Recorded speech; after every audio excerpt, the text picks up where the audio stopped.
So hello everyone, welcome back to my channel. This is me Anvi Sharma, and in this particular video we are going to share and why I choose UPSC syllabus being a science student.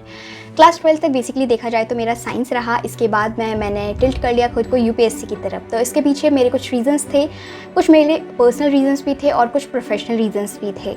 Professional reason में जैसा कि सबको पता होता है कि आपको एक पावर दी जाती है, एक अपॉर्चुनिटी दी जाती है जिसमें आप नेशन को सर्व करते हो और वहाँ जहाँ पे आपको सुधार की ज़रूरत है वहाँ पे उन चीज़ों को फॉलो करते हो। तो सबसे पहले हम पर्सनल चीज़ों को समझते हैं। तो सबसे पहले यहाँ पे हम बात करते हैं डायमेंशनल स्ट्रक्चर की, यानी कि इसका जो स्ट्रक्चर है, इसका जो सिलेबस है, बहुत ही ज़्यादा वास्ट सिलेबस है। आप किसी भी फील्ड में देख लो, आप चाहे पॉलिटिकल फील्ड में देख लो, सोशल फील्ड में देख लो, इकोनॉमिक फील्ड में देख लो, कहीं पर भी देख लो, इसका जो सिलेबस है वो बहुत ही ज़्यादा वास्ट है और आपको एक अपॉर्चुनिटी प्रोवाइड कराता है कि आप हर एक सेक्टर में अपडेटेड रहो। दूसरा, इसका जो है एथिकल वर्जन, यानी कि आपको ये समाज में रहने लायक बनाता है, आपको एक रिस्पेक्ट दिलाता है, आपको किस तरीके से दूसरों के साथ बिहेव करना है, आपको अपने ऊपर कॉन्फिडेंस रखना है, आपको एथिकल वे में किस तरीके से बात करनी है, सिंपैथेटिक वे में किस तरीके से काम करना है, एम्पैथी रहती है उसको किस तरीके से शो करना है। यानी कि पब्लिक सेक्टर में काम करते हो तो किस तरीके से आप, अगर कोई इंडिविजुअल आपके पास आता है अपने उस रिड्रेसल को देखने के लिए, तो आप किस तरीके से उस पर काम करते हो। थर्ड एस्पेक्ट की बात की जाती है कि इसका सोसाइटिकल वर्जन, यानी कि ये बेसिकली आपको आपके राइट्स के बारे में बताता है, आपकी ड्यूटीज़ के बारे में बताता है। राइट्स इन सेंस पार्ट 3 में फंडामेंटल राइट्स है, बेसिकली उनके बारे में बताता है। इन सेंस आपको राइट टू इक्वालिटी देता है, राइट टू फ्रीडम देता है, रिलीजन की फ्रीडम देता है, कल्चरल और एजुकेशनल फ्रीडम देता है। और आपके पास इतनी भी पावर होती है कि अगर इनका फंडामेंटल राइट्स जो आपके रहते हैं उनका वायोलेशन होता है तो आर्टिकल 32 के अंदर आप रिट ज्यूरिडिक्शन जो रहती है उसको भी फिल कर सकते हो, ताकि आपके राइट्स के साथ कोई भी वायोलेशन ना हो। इसके साथ हम फोकस करते हैं कि गवर्नेंस, बेसिकली ये आपके गवर्नेंस के बारे में बताता है, आपको हमेशा एक तरीके से अपडेट रखने की कोशिश करता है। गवर्नमेंट जो रहती है वो पब्लिक के लिए काम करती है। We live in a democracy, और जहाँ पे पब्लिक का शासन होता है तो पब्लिक को शासन को चलाने के लिए गवर्नमेंट जो रहती है वो एक प्रोटेक्शन की तरह काम करती है, शील्ड की तरह काम करती है। जो भी स्कीम्स बेसिकली हम लोगों के लिए बनाती है उसको हम लोग अच्छे से फॉलो करते हैं। तो सबसे बड़ी बात यही होती है कि ये आपको एक तरीके से अपडेटेड वर्जन प्रोवाइड कराती है, अपडेट रखने का काम कराती है।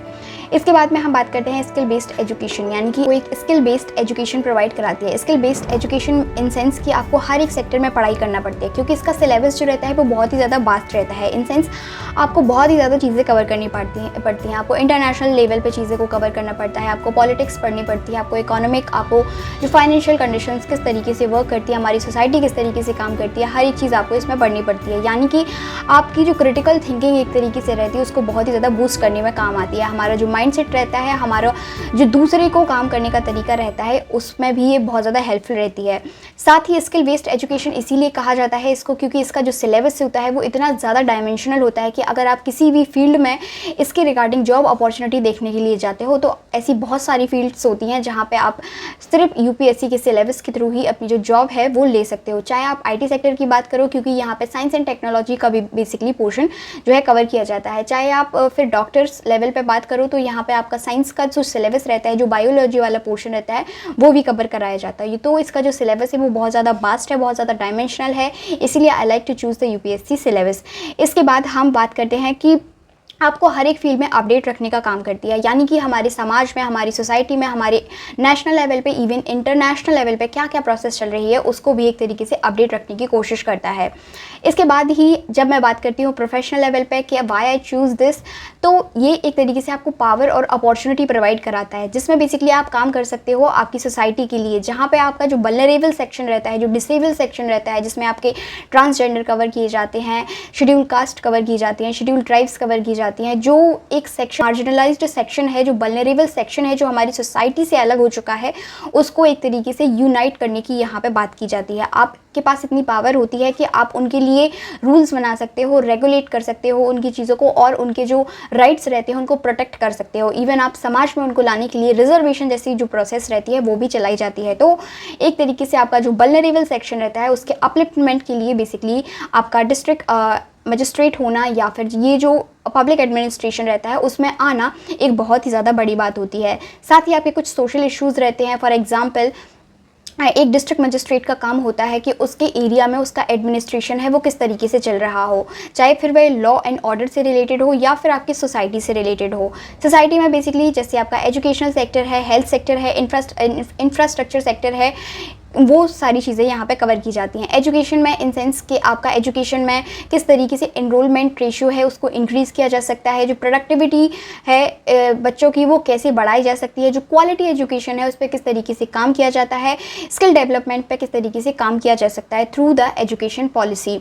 इसके साथ ही हम हेल्थ इंफ्रास्ट्रक्चर की जब बात करते हैं तो किस तरीके से अपडेटेड वर्जन में आपका जो मेडिकेशन है जो आपके इंडिविजुअल्स हैं उनको प्रोवाइड कराया जा रहा है, सिटीजन चार्टर्स के थ्रू उनको हर एक फील्ड में अपडेटेड रखना, ये सारी जो इन्फॉर्मेशंस रहती हैं उनके रिड्रेसल के लिए काम करना, साथ ही वहाँ पे हर एक पॉइंट में अपने आप को अपडेट रखना कि सोसाइटी किस तरीके से काम कर रही है in the field of health sector.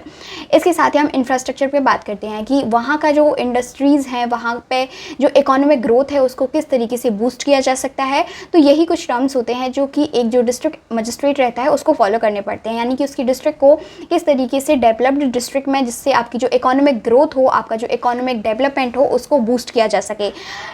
इसके साथ ही इसमें एक और प्रोसेस फॉलो की जाती है जिसको हम कहते हैं सर्व द नेशन, यानी कि हम अपनी नेशन के लिए काम करते हैं, हम एक इंडिविजुअल लेवल के लिए काम नहीं करते हैं। क्योंकि बहुत सारी ऐसी जॉब्स रहती हैं जो जो आपके 50,000 की समथिंग सैलरी प्रोवाइड कराती हैं, और स्टिल बहुत सारे ऐसे लोग रहते हैं जो इस एडमिनिस्ट्रेशन को चूज़ करते हैं क्योंकि they really want to serve the nation. जो यूपीएससी की प्रिपरेशन रहती है जिसमें वो ऐसे ही कोई भी चूज़ नहीं करता है, जो रियली उस पर काम करना चाहता है वो उसका सिलेक्शन लेके ही जाता है।